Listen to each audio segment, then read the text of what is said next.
네,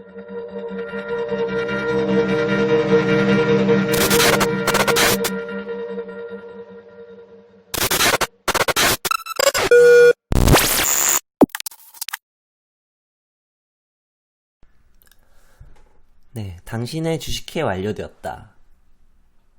안녕하세요, 채널 NPC입니다. 오늘은 저번 시간에 하던 RFHIC 기업 분석을 계속 이어나갈 거고요. 저번에 경쟁 현황 전까지 했었죠. 요거는 공식 사이트에 들어가셔서 이제 반기 보고서를 클릭한 화면이고요. 이 중에서 사업의 내용 들어가셔서 그 전까지는 제가 좀 설명을 드렸고, 지금부터는 경쟁 현황을 할 겁니다. 여기 보면은 이제 경쟁 현황 파트에서 뭐 시장 점유율이나 뭐 그런, 아니면 경쟁사 현황 이런 것들이 나옵니다. 여기 보시면 RF 트랜지스터 부분에 대해서 보면은 뭐가 있을까요? 자, 당사, 여기는 이게 무슨 업체죠? 스미토모 일렉트로닉, 그리고 당사가 시장의 89%를 장악하고 있습니다. 네, 이렇게 적혀 있고요. 예, 그리고 요 RFHIC는 국내에서는 거의 독과점이라고 보시면 돼요. 네, 요거는 뭐 세계 시장, 그러니까 뭐 국내 시장뿐 아니라 세계 시장까지 합쳤을 때 이렇다는 거고요. 그리고 이런 식으로 쭉 읽어보면 이제 통신용 전력 증폭기는 국내에서는 예, 뭐 유사 제품 없다는 거고요. 방위산업은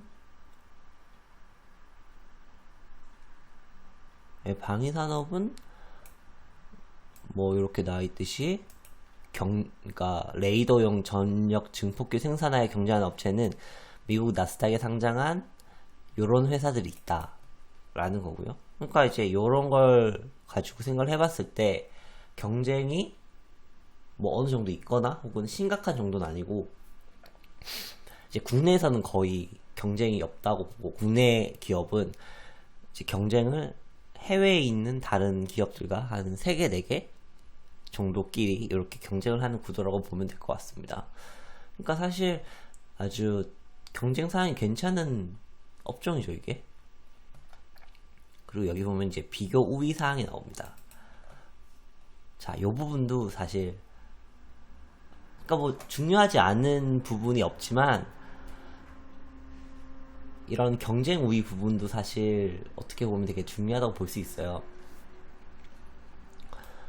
계속 읽어볼게요. 사실 사업의 내용 부분에서 중요하지 않은 부분은 없어요. 그래서 제가 그냥 한번 쭉 훑어보라고 말씀드린 거예요. 그냥 천천히 읽어보세요. 이해가 안 돼도 이해 안 되는 단어 검색해보면서 그냥 읽어보시면 결국 끝까지 한번 읽으시면 다 이해가 됩니다. 자, 봅시다. 당사의 GaN 트랜지스터는 기존 실리콘 기반의 LDMOS 트랜지스터보다 더 좋다는 거고요. 그래서 뭐 이런 거 보면 더 좋다는 거죠. 네, 다 뭐 좋다는 거. 아, 네, 여기 좀 중요한 부분이 하나 나오네요. 웨이퍼 생성 공정을 제외한 전 공정을 구축하였다. 네, 그렇기 때문에 가격 경쟁력 및 고객 요구에 빠르게 대응할 수 있는 능력을 보유하고 있다. 근데 이거 되게 중요한 유의미한 문장이에요. 네, 상당히 유의미한 문장입니다. 이거 머릿속에 넣으시고 계속 가보겠습니다. 자, 두 번째 파트, 주요 제품 등에 관한 사항. 여기에서도 많은 정보가 나옵니다. 일단 기본적으로 주요 제품들에 대한 현황이 나와요. 그래서 매출액 비중이 어떻고, 그리고 이제 2018년, 2019년, 2020년 이제 매출액이 어떤 식으로 증가했는가. 이걸 보면은 2018년에 자 78,000, 그러니까 이게 100만원이니까 1000만원, 1억, 10억, 100억, 780억. 2019년에 이제 670억, 2020년에 2분기까지니까 요거 곱하기 2 해주면 되겠죠. 뭐 한 420억 그 정도. 그러니까 이거는 지금 GNA 트랜지스터는 줄어들었죠 많이. GNA 전력 증폭기는 늘어났는데 줄어들었죠. 예. 그리고 요거는 사실 뭐 그렇게 비중이 없어서 예, 뭐 그렇게 중요하게 보진 않을 것 같고, 이 합계를 보면 2018년에 이게 1000억이죠. 1000억, 80, 1080억, 그리고 1070억, 그리고 지금은 350억. 네, 이거 지금 두 해 700억이죠. 이게 왜 그렇게 됐냐면 2분기 때 실적이 엄청 안 나왔어요. 이게 코로나 이슈가 있죠. 근데 그렇다고 지금 이게 하락하고 있다고 보기에는 지금 미국 포함, 중국 포함, 당연히 한국도 포함되겠죠. 이제 많은 국가에서 5G 투자에 열을 올리고 있습니다. 일본 쪽도 마찬가지고요. 이 코로나를 겪으면서 이 통신, 많은 데이터가 움직일 수 있는 통신의 필요성을 절실하게 느낀 거죠. 한국을 보면서. 그래서 요 수요는 뭐 향후 2021년, 2022년까지는 크게 일어날 겁니다. 하지만 그 이후로는 다시 줄어들 거라고 저는 개인적으로는 생각하고 있습니다. 네, 그렇게 이렇게 쭉 보고요. 네, 쭉쭉 보고, 그리고 여기 보면은 가격 변동 추이가 나옵니다. 자, 2018년도, 2019년도, 2020년도에 보면 요거는 가격이에요. 가격. 그러니까 단위가 개당인 거죠. 그러니까 총 매출액이 아니라 개당인 거예요. 자, 트랜지스터 52,000원 하다가 49,000원, 49,000원. 전력 증폭기 190만원 하다가 뭐죠 이거? 자, 570만 됩니다. 570. 요거는 같은 제품이 이렇게 올랐다는 게 아니고요. 네, 여기 보면은 자, 무선 통신 기술 개발로 여기 이유도 적혀 있어요. 자, 무선 통신 기술의 발달로 고객사 및 무선 통신 시장의 관심이 5G에 자, 네, 5G에 집중됨에 따라 새로운 형태의 통신용 전력 증폭기를 출시했다. 분동이 발생했습니다. 네, 이렇게 나와 있어요. 이렇게 나와 있기 때문에 이거 보면은 이게 왜 이런 변화가 발생했는지 우리는 다 체크할 수가 있습니다. 자, 다음 주요 원재료에 관한 사항이죠. 원재료가 왜 중요하냐면 원재료가 올라가면 비용 상승이 일어납니다. 자, 볼게요. 자, 매출 액 마이너스 영업비용. 영업비용을 하면 영업이익이 되죠. 네, 영업이익이 됩니다. 근데 이 영업비용에서 좀 많은 비중을 차지하는 게 원재료예요. 원재료.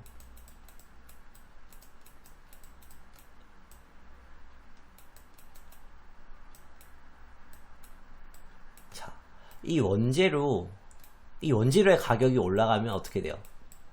영업이익이 내려가요. 당연히 영업비용이 올라가니까 영업이익이 내려가는데, 원재료가 막 연간 10%씩 올랐다. 근데 10%씩 올랐는데 원재료의 비중이 뭐 한 60% 정도 된다. 영업비용에서 60% 정도 된다. 그러면은 이게 사실 뭐라고 해야 될까요? 영업을 아무리 잘해도 영업이익은 크게 떨어져요. 한 영업이 10% 갔다가도 이게 이게 10% 올라버리면 6%가 오른 거죠. 6%가 오르면 뭐 한 5%대? 5%대로 떨어질 수 있습니다. 바로. 이 회사의 가치와 상관없이 이 원재료가 만약에 한 연간 뭐 엄청 올라버리면 60%를 차지하는데 뭐 한 10% 아니면 한 20% 정도 오르면 영업이익이 엄청 떨어져요. 이거 조심해야 됩니다, 진짜. 이거 체크하셔야 돼요. 그래서 볼게요. 자, 원재료. 요거는 이제 얼마나 매입했냐는 거고요. 요게 중요한 게 아니고 바로 요게 중요합니다. 지울게요. 원재료, 가격 변동 추이. 요게 핵심이에요. 자,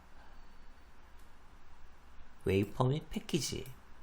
2018년도 2200, 3100, 다시 2000. 그러니까 요거는 사실 뭐 변동이 사실상 없다. 이렇게 보셔도 될 것 같아요.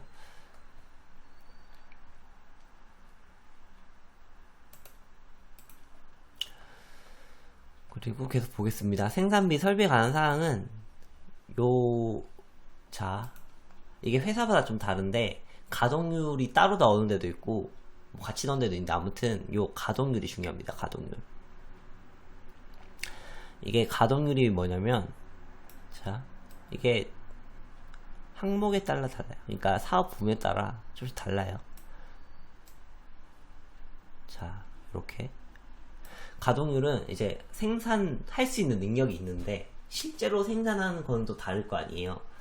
그래서 생산 능력이 100인데 실제로 생산한 게 100이다. 그러면 가동률도 100%인 거예요. 자, 이 가동률이 100%가 됐다는 건 무슨 말이에요? 이게 가동률이 100%가 됐다는 거는 가동을 더하기 위해서는 증설을 해야 된다는 얘기입니다. 증설. 근데 증설하는 게 한두 푼이 아니에요. 뭐 기본 뭐 몇십억, 몇백억은 든단 말이죠.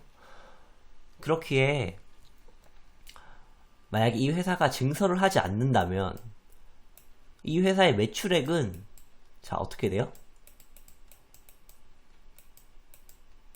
스탑 되는 거예요. 스탑. 스탑 멈추는 거예요. 반대로 증설을 한다면 자, 감가상각비가 이때부터 크게 증가합니다. 감가상각비. 그러니까 이게 뭐냐면 설비를 투자했으니까 요거를 뭐 한 기준에 맞춰서 5년 뭐 5년 아니면 뭐 한 3년에 걸쳐서 비용 처리를 해주는 거예요. 비용 처리. 그래서 증설을 안 하면 매출액이 더 이상 늘어나지 않고, 증설을 하면 비용이 늘어납니다. 감가상각비는 비용이에요. 요 비용. 그리고 감가상각비는 적지 않습니다. 금액이 커요. 그러니까 이게 무슨 말이냐? 영업이익의 감소를 얘기하는 겁니다. 영업이익의 감소. 영업이익의 감소를 얘기하는 거예요. 그러면 가동률이 뭐 한 90%에서 95%다 지금. 그러면 물론 회사에서 좋지만 리스크가 존재한다는 겁니다. 리스크. 무슨 리스크? 투자 리스크. 투자 리스크.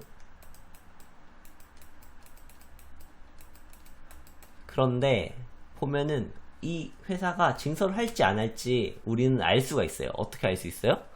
자, 여기 보면 이렇게 현황이 적혀 있고요. 할지 안 할지, 이렇게 자, 설비의 신설 및 매입 계획에 나와요. 투자를 진행할 예정입니다. 이 예정이라는 게 뭐예요? 투자 오케이라는 거죠. 투자 오케이라는 거고. 근데 여기는 사실 그렇게 투자할 게 없어요. 왜냐면은 자, 가동률 23%, 24%, 80%. 지금 다 뭐 80% 이하죠. 그래도 한 90%? 95%? 이 정도는 넘어가야 뭐 증설을 뭐 생각을 해볼 겁니다. 다음, 매출에 관한 사항. 요거 다 중요하지만 요것도 좀 별표 쳐놓을게요. 왜냐, 기업은 물건을 팔아서 이윤을 남기는 거니까 매출이 중요한 겁니다. 여기 보면은 이렇게 이제 품목별로 금액 이렇게 금액이 나와 있고요. 뭐 판매 조직은 뭐 사실 요거는 안 볼게요.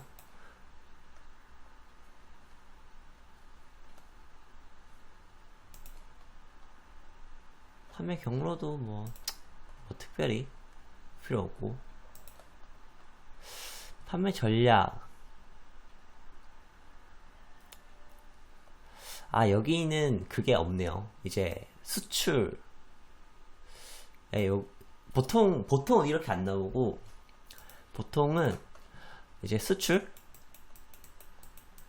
수출도 나와요. 내수도 나와요. 내수. 요 비중, 수출 비중, 내수 비중이 나옵니다. 예. 요 비중이 아주 중요해요.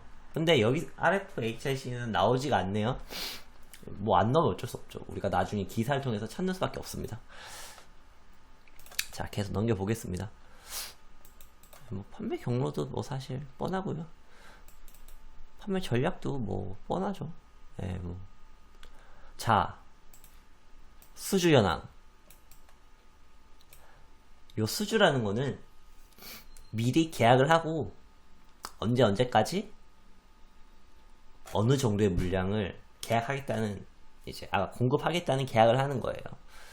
그래서 지금이 2020년이면 뭐 2022년까지 뭐 100개를 납품하겠다 그러면 뭐 계약에 따라서 2021년에 50개, 2022년에 50개 이렇게 뭐 납품을 하겠죠. 이 납품을 이때 한다는 거는 이게 무슨 말이냐면, 당연히 우리가 납품하기 위해선 재고를 가지고 있어야 됩니다. 재고. 그러면 이제 재고 자산이라는 게, 자, 기억나나요? 재고 자산이 뭔지? 올라갑니다. 재고 자산은 물건을 만들었는데 아직 팔지 못하는 거예요. 근데 수주가 있다는 거는 당연히 아직 팔지 못한 제품이 있다는 거예요. 왜냐면 줘야 되니까. 그래서 요 수주 잔액이 아직 수주를 안 한 거예요. 그러니까 수주는 했는데 아직 납품을 안 한 겁니다. 납품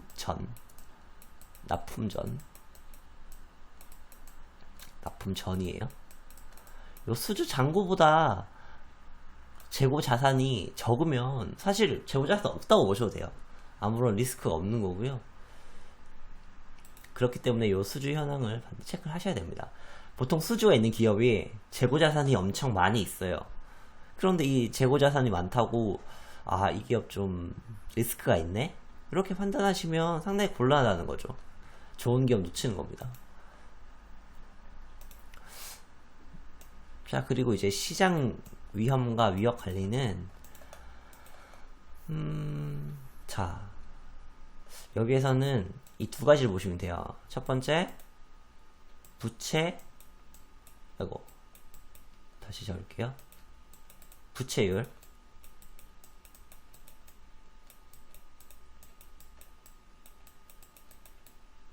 두 번째, 순부채율. 이 두 개 차이 기억나세요?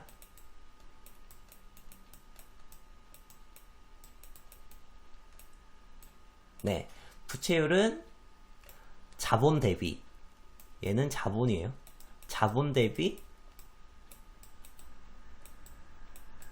네, 부채고요. 순부채율은 뭐예요? 역시 자본인데,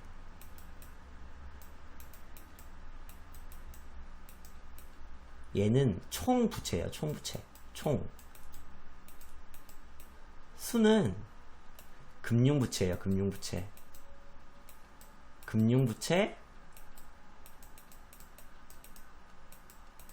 마이너스 뭐예요? 금융자산을 뺀 거예요. 이게 순부채입니다.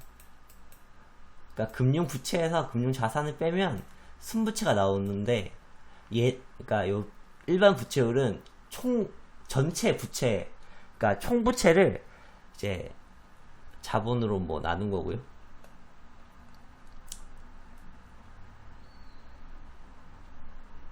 순부채는 요 금융부채 마이너스 금융자산, 이거를 이제 자본으로 나눈 거죠.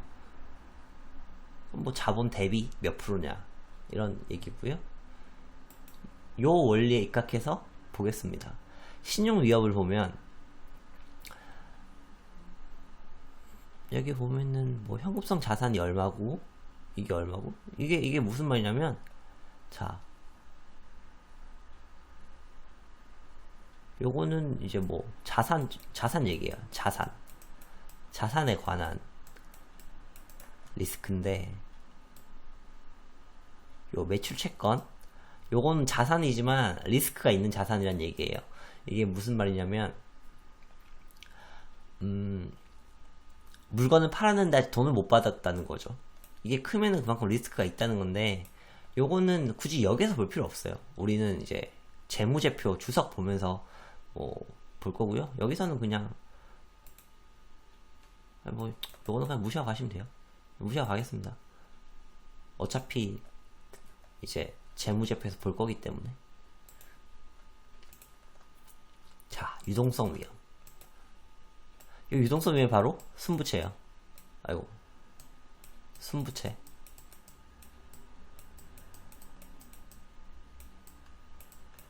네, 유동성 위험을 바로 순부채로 말하는 겁니다. 자, 여기 보면은 이렇게 있죠. 차입금 이렇게 있고요. 매입 채무 및 기타 금융부채. 그래서 총 이게 1,000원이죠. 1,000원, 100만원, 10억, 350억이에요. 350억의 금융부채. 부채가 있죠. 부채가 있는데, 잠깐 위로 올라가 볼까요? 자, 여기에서 현금 및 현금의 자산, 그리고 금융자산, 매출채권 빼고요. 그러면은 요게 500억. 이게 500억이죠? 자, 500억입니다. 이게 지금 얼마였죠? 350억의 금융자산 있죠? 그런데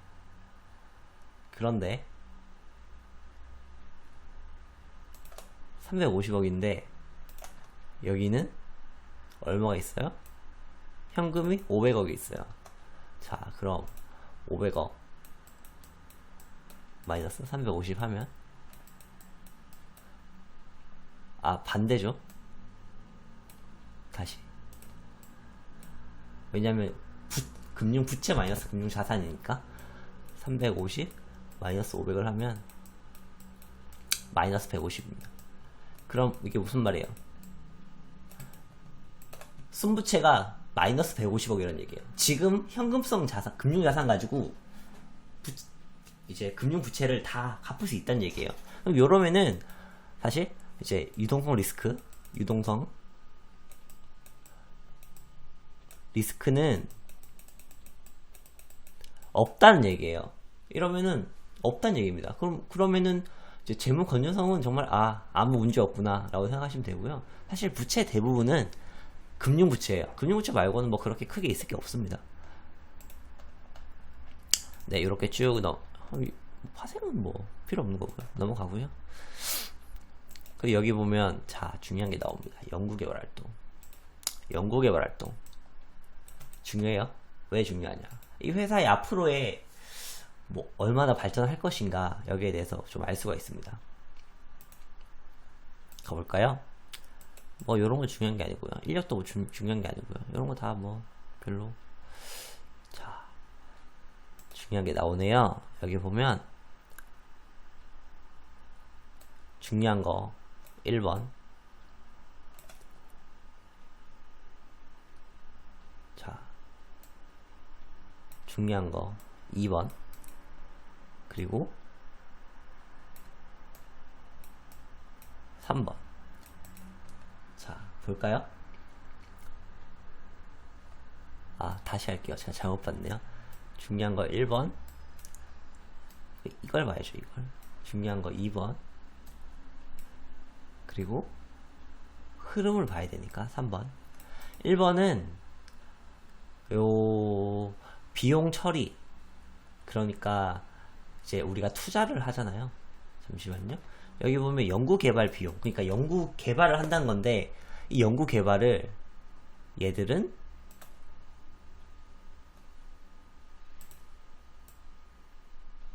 치우고 다시 할게요. 얘들은 연구 개발을 비용 처리를 한다는 거예요. 그러면은 비용 처리 안 하는 연구 개발이 있다는 거죠. 그게 무슨 처리일까요? 자, 무형 자산 처리입니다. 무형 자산. 보통 신생 바이오 기업, 뭐 바이오 아니면 제약 쪽 중에서 좀 재무제표가 안 좋은 쪽들, 예, 요런 애들이 이제 연구 개발비를 무형 자산으로 돌립니다. 그러면 이게 비용 처리가 안 되는 거죠. 비용 처리가 아니라 자산 처리예요. 자산 처리. 근데 얘들은 지금 다 비용으로 처리하는 거죠. 그러니까 원재료비, 인건비, 뭐 감가상각비, 기타 경비, 이렇게 해서 이제 다 비용 처리를 하는 거고요. 비용 처리.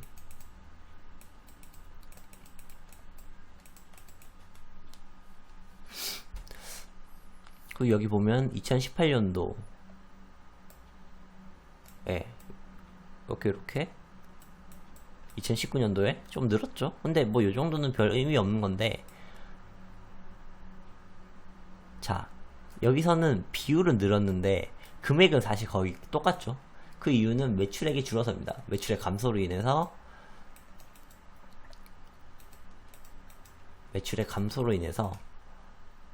이제 투자비는 같지만 이제 비율이 오른 거죠. 자, 이 기업이 매출액이 줄었는데 투자금을 유지하고 있죠? 그게 가능한 이유가 뭐예요? 그게 가능한 이유는, 자, 유동성, 여기에서 현금이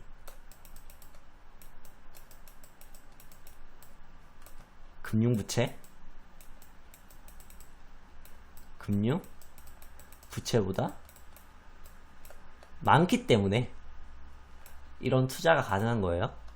얘는 재무적으로 보면 정말 튼튼한 기업이에요.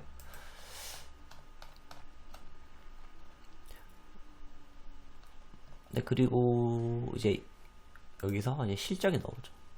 얘들이 어떤 걸 개발하고 어떤 걸 했는지 실적이 나옵니다. 실적을 보시면, 근데 뭐 사실 실적으로 하면은 사실 양산 진행 뭐 이런 거는 별 의미가 없고, 뭐 이렇게 하고, 이것도 중요합니다. 이미 양산된 거니까 다 반영이 된 거예요. 자, 국가 R&D 사업 수행 중에서 아직 개발하고 있는 게 있는지 볼게요. 개발하고 있는 게 다 끝났네요. 지금 계속 개발하고 있는 건 없습니다. 그렇다면 우리는 이 계획에 초점 맞춰야 돼요. 얘들이 어떤 걸 계획하고 있지? 어떤 걸 지금 하고 있지? 네, 요게 핵심이에요. 왜냐면 주가는 미래입니다. 주식은 미래예요. 미래가치. 미래가치인데, 요 미래가치를 정말 잘 보여주는 게 요 연구개발 계획이에요. 이게 아주 중요해요. 자, 계속 보겠습니다. 요쪽은 보면, 자, LT 대여 다중이면 다중, 5G 대용량 적용. 이거 뭐 그냥 뭐 5G 대역 쪽이고요. 뭐 특별한 게 있나 보겠습니다. 자, 요거 보이세요? 요거 뭔가 느껴진 게 있나요? 고객사의 검증 후 2020년 양산 예정. 이게 무슨 말이에요? 고객사 있고 검증만 되면, 검증 될 거예요. 2020년 양산 예정입니다. 그런데 아마 지금 예정이라는 거는 아직 양산을 진행하지 않았다는 거죠. 이게 2020년 반기 보고서예요. 그러니까 지금 1분기, 2분기 지나간 거예요. 그러면은 요 양산이 언제 일어난다? 3분기, 4분기 일어난다는 얘기예요. 양산. 네, 그러면 상당히 유의미한 단어죠, 이게. 네, 요런 걸 생각을 해보시고요. 자, 내려가 보겠습니다.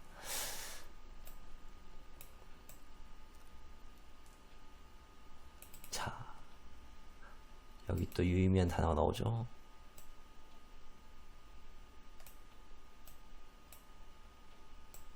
다양한 분야에 적용된다.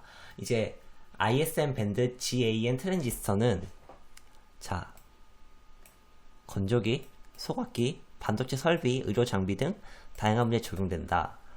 그렇다면 단순 통신 레이더에서 이게 확장이 된다는 얘기죠, 지금.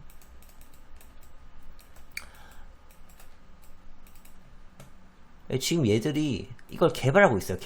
아직 개발된 거 아니에요. 개발하고 있는데 이 개발하는 목적이 뭐예요?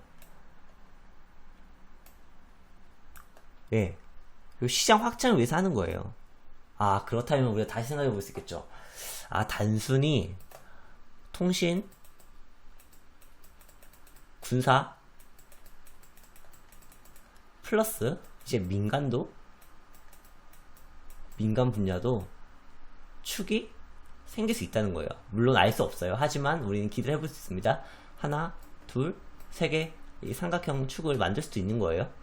여기에 대한 거는 이제 기사를 검색해 보면서 한번 체크를 해봐야겠죠. 살 때만 검색하는 게 아니고 가지고 있으면서 계속 검색을 해보는 겁니다. 자, 여기 또 나오죠. 2020년부터 양산 계획. 추가적인 수요 발생. 똑같은 얘기예요. 자, 3, 4분기에 양산이 된다는 겁니다. 아직 안 됐어요. 아직 안 됐다는 거죠, 양산이. 자, 계속 내려보겠습니다.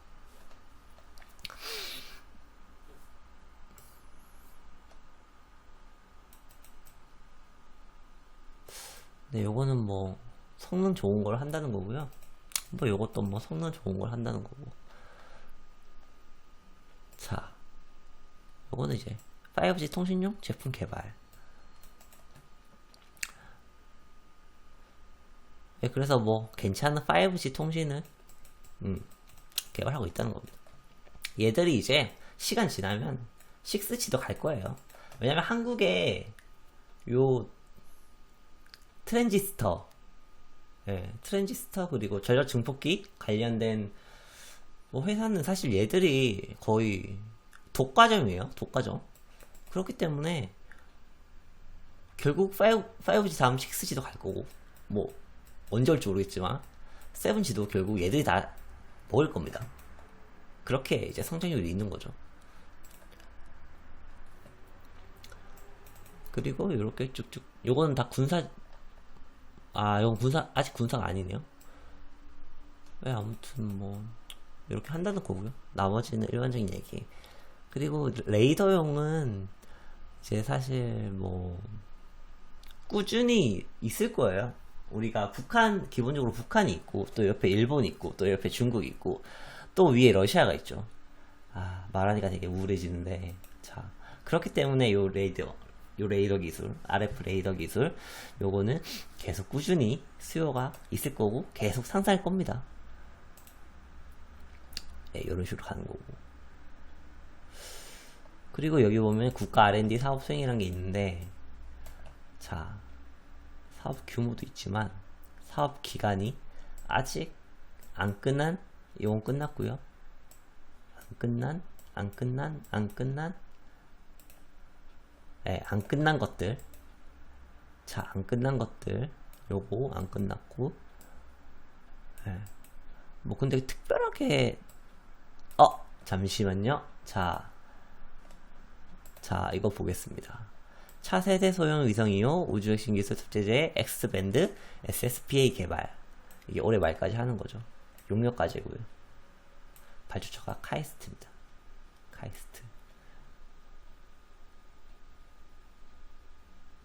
그리고 무기체제 개조 개발 지원 사업, 항공관제 레이더 ASR용 대출력 증폭 개발 장치. 요 두 개를 가지고 우리가 볼 때,